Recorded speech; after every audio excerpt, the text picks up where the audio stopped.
Well, hello, it's Thursday, so we're only one day late for Woolly Hats Wednesday Whips, and you join me here in the Champagne Room when the sun is shining. It is a little bit breezy, which is why I've not done this outside. Anyway, it's a nice at the moment, although it has been quite cool, so not too hot for knitting and crochet, which is great because I have been doing quite a bit. So I have very, very, very nearly finished the dog blanket. Here we go. So that is, I'm quite pleased with that, and I've just got a couple of rows to go, and I've just got enough of the dark to do the final 2 little rows of dark charcoal coloured, and then I'm finished. However, I don't have enough to do the border, so I'm going to have to think about what I do for the border, because it would be quite nice to have a border in the darker colour, but I'll have to see what I've got in my stash and see what I can use. The other thing I've got to consider is, because this is a mixture of acrylic and wool, so if I used 100% wool, then Goosey's mother won't be able to throw this in the washing machine, otherwise it will felt. So I'm going to have to find something that matches there, and that's an important thing to consider when you're doing stuff from stash, is what is the makeup of the wool. Sometimes it's quite nice to mix and match, but you do have to think sometimes practically about what happens when you wash things. And talking of washing things, usually this time of year I have a look at all my throws and things that I've made and jumpers and think about what I need to wash, because usually you get lovely weather to dry things out. So that is usually the case, but obviously this year it's been a bit late. Anyway, I have been doing some washing, and this is a throw that I made from lots of stash. And in fact, I actually went out and bought some stash to do it, but no, this is great. It's just basically granny squares with a few odd different ones put in, and I put this on the sofa and it is lovely and snuggly, but it does get a bit grubby, so I did wash it. Now what I do with these, because they are quite big, it has got some wool in there. There are lots of different sorts of wool, so we've got a sort of a material one, some acrylic, some wool. I don't think there's any mohair in there, but there's lots of different sorts of yarn. So what I do is I put it in the bath in lukewarm water with some washing detergent, not bio, but a soft washing detergent. Let it soak for a while. Then I'll drain it and squeeze as much out as possible. I don't wring it, because if you wring it you distort it, although it's not as important to keep the shape as if you're doing a jumper. And then I rinse it a couple of times in lukewarm water to make sure I've got rid of all of the detergent. And then I let it drain, and it is quite heavy. I mean, this is quite heavy without the water in, but obviously when you've got water it does get quite heavy. So then I let it drain. I put it on a little airing dryer in the bath, and then when it's lost a lot of its water, I then dry it outside. So really you should dry it as flat as possible so that it doesn't stretch and distort. So I have got a table that I can put towels on and spread it out, but it does need a nice warm day so that it will dry quite quickly, otherwise it will smell a bit musty. You know what those adverts say, you shouldn't have musty smelling clothes. Anyway, so that's one done. I have done another one, and the reason I've got it here is that this is quite an old blanket, so it must be 10 years old, I think, and some of the squares need some repair. Some of the centres are blown and things like that, so that's what I should be doing this afternoon with that. So there we go.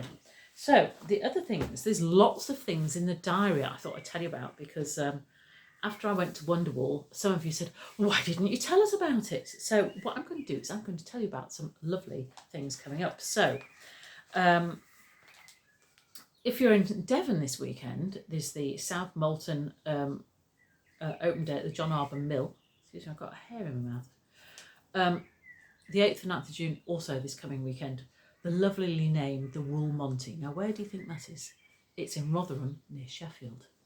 And then also, the end of the month is the Kendal wool gathering, Cumbrian wool gathering at Kendal. It's just off the motorway on the 22nd and 23rd of June. I went there last year, and it's very easy to get to. You just go up the M6 and come off, and there's lots of free parking and nice open. I think it's a business unit next to some. I think there's a mart there as well.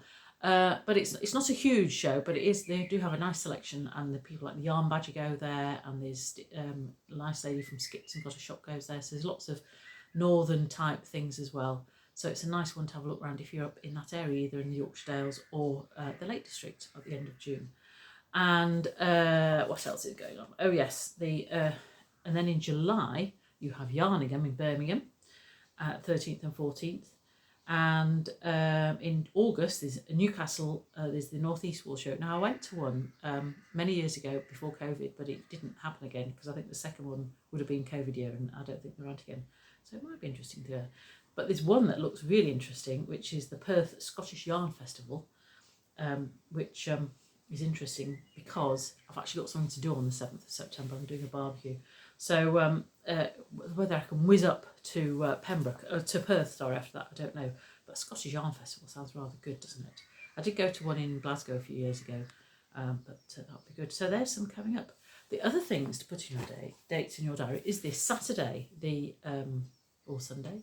Is it the 8th of June? It's this weekend anyway. It's Knit Outside Day, and it's also the same day is World Gin Day. So 2 fantastic activities that you could probably do at the same time, but make sure you're not doing anything complicated, because if you have too much gin you might make a mistake. But there you go. So I knit in public quite a lot because I just do. I know some people are a bit reticent to do that, but I would recommend keeping a little project in your bag. So what I usually do is, you'll see in these, I keep a little pair. I've always got a little pair of socks I can take out. So I will go to the dentist and use it in the dentist waiting room, or if I'm going travelling on the train, that's a good place to knit in public. Or I've knitted on the beach as well, because I'm not a great beach person. I get a bit bored to sit lying in the sun. So once I've had a little paddle and a little swim and warmed up again, then I do a bit of knitting. So do you knit in public? Do let me know where you knit, because I think it's very interesting.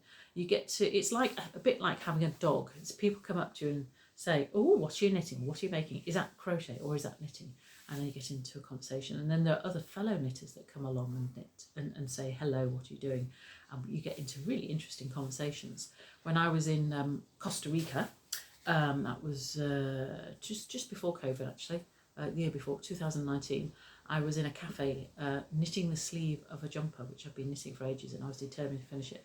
And a lady came up to me and she was showing me the hats that she was knitting for people in Africa. And you think, well, why would they knit hats in Africa? Well, it gets quite cold at night, so that's what they were knitting hats for. So interesting thing to do if you feel brave enough to do it, and don't mind speaking to strangers, but it is quite an interesting experience. And drinking gin is always a nice thing to do, especially with friends. I think drinking gin with friends is one of the best activities one can have, and it's much better than drinking gin on your own, or even drinking gin and knitting on your own. So anyway, if you have some time to do that this weekend, enjoy your knitting, enjoy your gin, and I will see you next week. Bye for now.